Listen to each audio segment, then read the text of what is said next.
சீதாராம் யெச்சூரி காலமானார். தொடர்ந்து மகேந்திரன், நீங்க விவரங்களை வழங்கலாம்.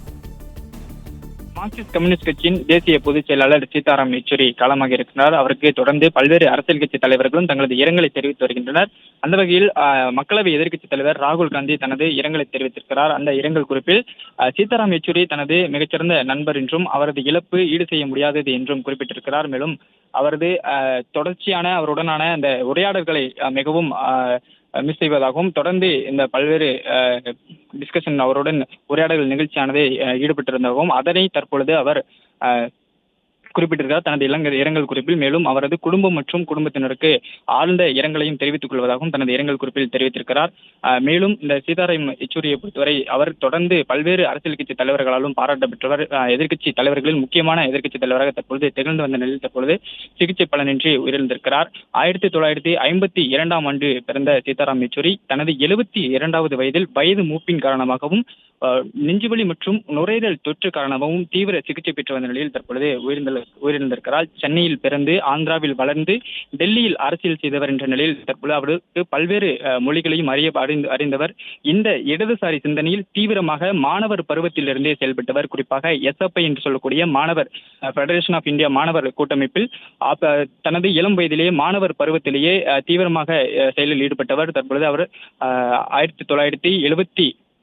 1975ஆம் ஆண்டு இந்த கட்சியில் இணைந்து அதன் பிறகாக தீவிர பணியாற்றி மாநில உறுப்பினராக இருந்து மத்திய குழு உறுப்பினராக மாறி அதன் பிறகாக தேசிய பொதுச் செயலாளராக கடந்த 2015ஆம் ஆண்டு 5வது தேசிய பொதுச் செயலாளராக தேர்ந்தெடுக்கப்பட்டிருந்தார்.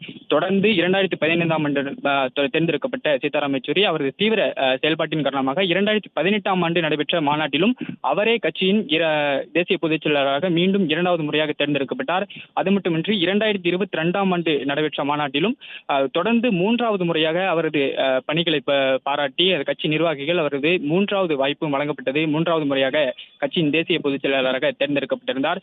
தொடர்ந்து 3 முறையாக கட்சியின் தேசிய பொதுச் செயலாளராக குறிப்பாக 2012ஆம் ஆண்டு முதல் பணியாற்றி வந்த சீதாராம் யெச்சூரி தற்பொழுது உயிரிழந்திருக்கிறார். இவருக்கு பல அரசியல் கட்சி தலைவர்களும் முக்கிய பிரமுகர்களும் தற்போது இரங்கல் குறிப்பை தெரிவித்து வருகின்றனர். டெல்லி எய்ம்ஸ் மருத்துவமனையில் உயிரிழந்திருக்கக்கூடிய நிலையில் அவரது உடலானது சற்று நேரத்தில் அந்த உறவினர்களிடம் வழங்கப்பட இருக்கிறது.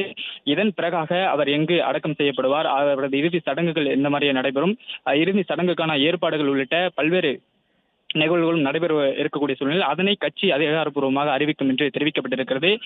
டெல்லி எய்ம்ஸ் மருத்துவமனையில் கடந்த ஆகஸ்ட் மாதம் 19ஆம் தேதி நுரையீரல் தொற்று காரணமாக அனுமதிக்கப்பட்ட நிலையில் அவருக்கு 1 மாத காலமாகவே தீவிர சிகிச்சையானது வழங்கப்பட்டு வந்தது. குறிப்பாக கடந்த 4 நாட்களாக அவருக்கு அதிதீவிர சிகிச்சையானது வழங்கப்பட்டு வருவதாக கட்சி சார்பில் அறிக்கையாக வெளியிடப்பட்டிருந்தது. குறிப்பாக நுரையீரல் தொற்று ஏற்பட்டிருந்த சூழ்நிலையில் செயற்கை சுவாசம் வழங்கப்பட்டு அவருக்கு இந்த கடந்த 3 நாட்களாகவே செயற்கை சுவாசத்தில் தான் அவர் உயிரிழந்தது என்று சொல்லப்படுகிறது. இந்த சூழ்நிலையில்தான் இன்று மதியம் உயிரிழந்திருக்கிறார்.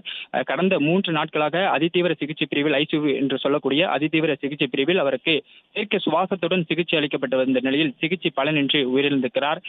2005ஆம் ஆண்டு முதல் அவர் அந்த ராஜ்யசபா உறுப்பினராக மேற்கு வங்க மாநிலத்திலிருந்து ராஜ்யசபா உறுப்பினராக தேர்ந்தெடுக்கப்பட்டார்.